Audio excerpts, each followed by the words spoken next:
Berbeda dengan sistem kuso, adapun kini kesana kemari ataupun angkap. Kuso kini pihak wanita. Assalamualaikum warahmatullahi wabarakatuh. Jumpa lagi bersama saya di channel Askia Entertainment, channelnya Abdul Aceh. Like, subscribe, share, and comment. Sejarah asal-usul Putri Pukes.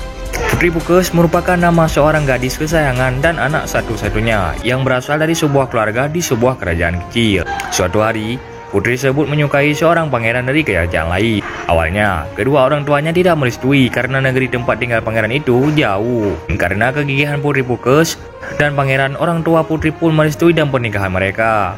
Pernikahan pun dilaksanakan. Berdasarkan adat setempat, mempelai wanita harus tinggal dan menetap di tempat mempelai pria. Setelah resepsi pernikahan di rumah mempelai wanita selesai, selanjutnya kedua mempelai diantar menuju tempat tinggal pria.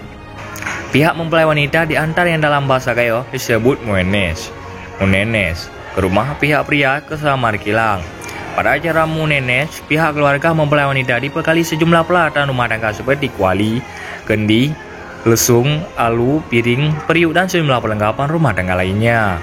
Adat munenes biasanya dilakukan pada acara perkawinan yang dilaksanakan dengan sistem juelen, di mana pihak wanita tidak berhak lagi kembali ke tempat orang tuanya. Berbeda dengan sistem kuso, ataupun kini kesana kemari ataupun angkap. Kuso kini pihak wanita berhak tinggal di mana saja sesuai kesepakatan dengan suami, sementara sistem angkap adalah kebalikan dari juelen.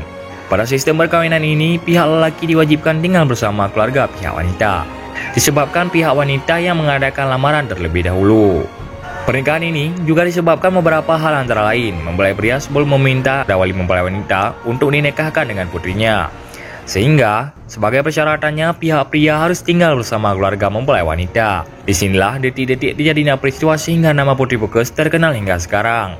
Saat akan melepas Putri Pukes dengan iringan-iringan pengantin, ibu Putri Pukes berpesan kepada putrinya yang sudah menjadi istri sah mempelai pria, "Nak, sebelum kamu melewati daerah Pukes, yaitu daerah rawa-rawa, sekarang menjadi danau laut tawar, kamu jangan pernah melihat ke belakang," kata ibu Putri Pukes.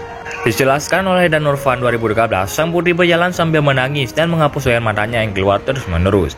Karena tidak sanggup menahan rasa sedih, membuat putri lupa dengan pantangan yang disampaikan oleh ibunya tadi. Secara tak sengaja putri menoleh ke belakang. Tiba-tiba datanglah petir menyambar dan hujan yang sangat lebat. Putri Pukes dan rombongannya segera berteduh di dalam sebuah gua. Menurut Suherman Amin, pada tahun 2009, Putri Pukes di dalam gua berdiri di sudut untuk menghangatkan tubuhnya yang kedinginan.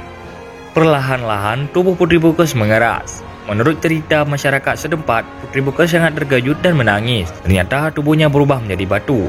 Putri Pukes menyesal karena tidak mengindahkan pesan orang tuanya. Seharusnya ia tidak menoleh ke belakang selama dalam perjalanan. Setelah merasa cukup lama beristirahat dan hujan mulai reda, mereka berniat melanjutkan perjalanan. Para pengawal memanggil Putri Pukes. Berkali-kali pengawalnya memanggil, tetapi tidak terdengar jawaban. Para pengawal pun menghampiri Putri Pukes berdiri.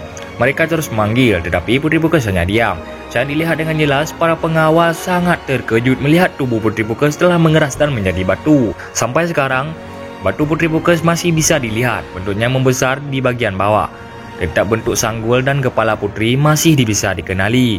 Dalam gua, selain melihat batu seorang putri, masih ada benda lain yang dapat dilihat.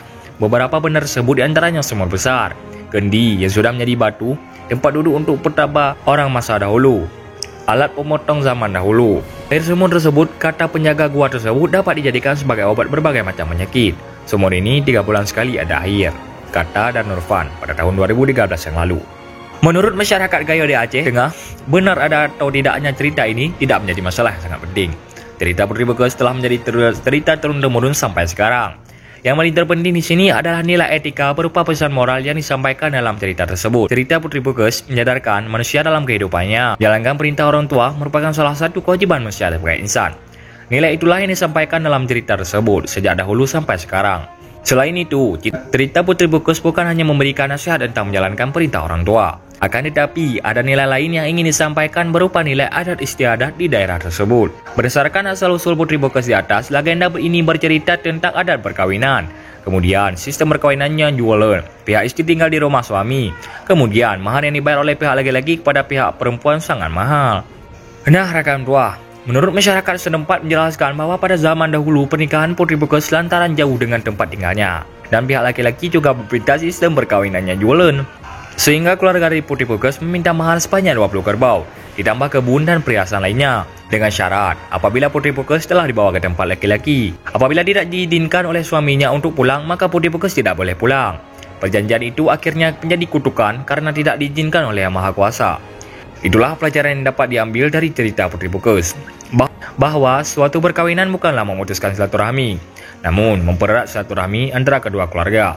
Kemudian, anak gadis bukanlah barang yang diperjualbelikan, dan maharnya sangat mahal. Dengan adanya kisah tersebut menyadarkan masyarakat setempat, sehingga mahar perkawinan pada saat sekarang hanya sewajarnya berdasarkan peraturan menurut agama Islam.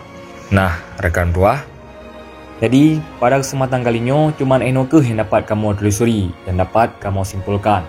Lebih dan kurang kamu lagi maaf. Apabila ada kesalahan ataupun kejanggalan, mohon komentar, komen di kolom komentar supaya nyet tak perbaiki. Baiklah rekan tua, terima kasih neriwang teka. Assalamualaikum warahmatullahi wabarakatuh. Sampai jumpa di konten berikutnya.